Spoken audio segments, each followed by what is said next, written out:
Hello friends, welcome to More Creative. दोस्तों, आज 12 अगस्त दिन मंगलवार है, वह हिंदी महीना भादो और कृष्ण पक्ष की तृतीया है। तो चलिए शुरू करते हैं आज की बड़ी खबरें। यदि आपको खबरें पसंद आए तो वीडियो को लाइक जरूर करिएगा और आप हमें प्रदेश के किस जिले से देख रहे हैं कमेंट बॉक्स में जरूर बताइएगा। दोस्तों, यदि आप चैनल पर नए हैं तो चैनल को सब्सक्राइब कर बेल आइकन पर क्लिक कर दें ताकि अगला वीडियो आपको शीघ्रता से मिले।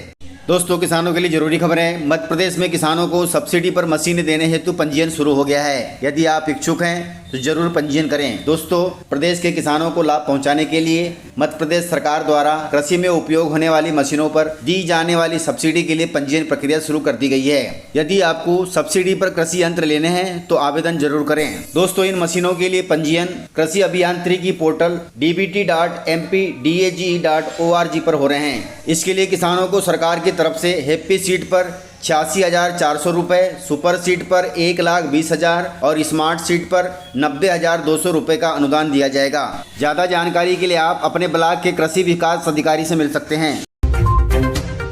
दोस्तों, किसानों के लिए खुशखबरी है। 30 लाख किसानों को मिले हैं फसल बीमा के 3200 करोड़ रुपए। दोस्तों, बड़े लंबे इंतजार के बाद किसानों को फसल बीमा की राशि मिली है। केंद्रीय कृषि मंत्री शिवराज सिंह चौहान ने सोमवार को प्रधानमंत्री फसल बीमा योजना के तहत प्रदेश सहित देश के 30 लाख किसानों को 3200 करोड़ रुपए फसल बीमा के ट्रांसफर किए हैं। इसके लिए राजस्थान के झुंझुनू में एक कार्यक्रम आयोजित किया गया था। वहां से केंद्रीय कृषि मंत्री शिवराज सिंह चौहान ने फसल बीमा के 30 लाख किसानों के बैंक खातों में 3200 करोड़ रुपए ट्रांसफर किए हैं। दोस्तों, इस बीमा राशि में मध्य प्रदेश के किसानों को 1156 करोड़ रुपए ट्रांसफर हुए हैं। वहीं 1121 करोड़ रुपए राजस्थान के 9 लाख किसानों को मिले हैं। इसके अलावा 150 करोड़ रुपए छत्तीसगढ़ के किसानों को मिले हैं। इसके अलावा 773 करोड़ रुपए देश के अन्य राज्यों के किसानों को फसल बीमा के ट्रांसफर किए गए हैं। किसानों की लंबे समय से मांग थी। एक सप्ताह पहले भी इसके बारे में अपडेट आया था कि अगले 8 से 10 दिन के बीच में फसल बीमा की राशि डल जाएगी और यह राशि 11 अगस्त को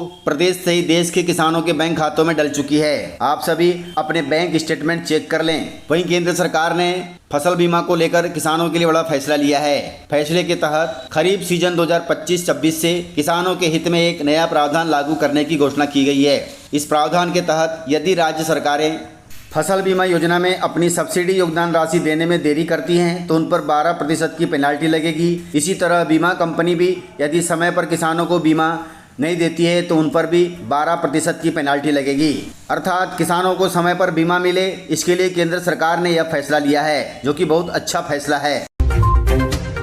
दोस्तों, कांग्रेस के राहुल गांधी और प्रियंका गांधी सहित कई विपक्षी नेता हिरासत में ले लिए गए हैं। दोस्तों, कांग्रेस के घटक दलों ने बिहार में वोट चोरी के खिलाफ सोमवार को संसद भवन से लेकर निर्वाचन आयोग मुख्यालय तक अपना मार्च शुरू किया था। इस दौरान दिल्ली पुलिस ने उन्हें रोकने की कोशिश की, लेकिन सांसदों ने जमकर हंगामा किया, जिसके बाद पुलिस ने राहुल गांधी, प्रियंका गांधी सहित कई बड़े दिग्गज नेताओं को हिरासत में ले लिया है। इन सभी के गिरफ्तार होने से कांग्रेस पूरी बौखला गई है। अब अगला स्टेप कांग्रेस क्या लेती है वह देखना होगा। दोस्तों, कांग्रेस की नज़रें अब मध्य प्रदेश की वोटर लिस्ट पर पड़ गई है। मध्य प्रदेश में 2023 के विधानसभा और 2024 के लोकसभा चुनाव को लेकर कांग्रेस पार्टी ने मतदाता सूची में खामियों को दूर करने के लिए सत्यापन अभियान चलाने का फैसला लिया है। कांग्रेस का कहना है कि बिहार में जैसे वोट चोरी हुई है वैसे ही मध्य प्रदेश में हो सकती है। कांग्रेस का मानना है कि विधानसभा तथा लोकसभा चुनाव के दौरान मध्य प्रदेश में जिन नामों को सूची से हटाया गया, जोड़ा गया तथा संशोधित किया गया, उनकी सहीता को जांचा जाए। अर्थात उनका मानना है कि जो नाम जोड़े गए हैं वे सही हैं या नहीं। इसके लिए कांग्रेस पार्टी मध्य प्रदेश में 65,000 बूथ लेवल कार्यकर्ताओं को नियुक्त करेगी। इस अभियान को जनवरी 2026 तक पूरा करने का भी लक्ष्य तय किया गया है। दोस्तों, पीएम आवास के लिए चलाया जा रहा है पीएम आवास महाअभियान। दोस्तों, प्रधानमंत्री आवास योजना शहरी 2 के तहत पीएम आवास माह की शुरुआत की गई है। यह अभियान पूरे देश में 1 अगस्त से 21 अगस्त 2025 तक आयोजित किया जाएगा।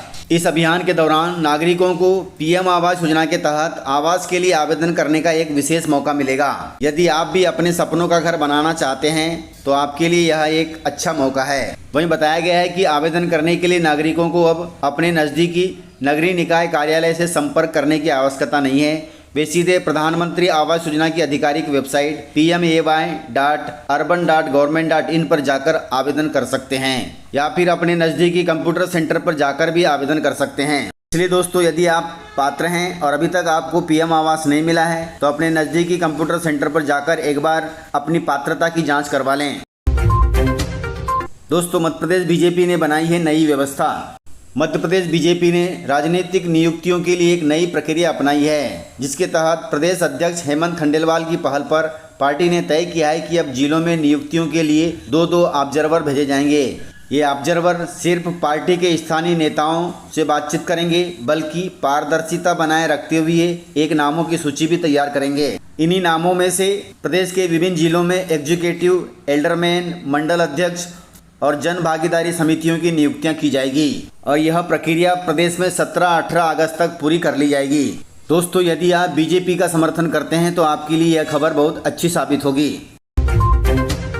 मानसून को लेकर बड़ा अपडेट आया है। अगले 48 घंटों में कमजोर मानसून लेगा प्रदेश में एंट्री। दोस्तों अगले 48 घंटों में मध्य प्रदेश के मौसम में बड़ा बदलाव देखने को मिलेगा, क्योंकि बंगाल की खाड़ी में 13 अगस्त को एक लो प्रेशर एरिया सक्रिय होने जा रहा है, जिससे पूरे प्रदेश में फिर से तेज बारिश का दौर शुरू हो जाएगा। स्कूली छात्रों के लिए बड़ी खबर है। सीबीएसई ने लिया है बड़ा फैसला, जिसके तहत अब कक्षा 9वीं में किताब खोलकर परीक्षा होगी।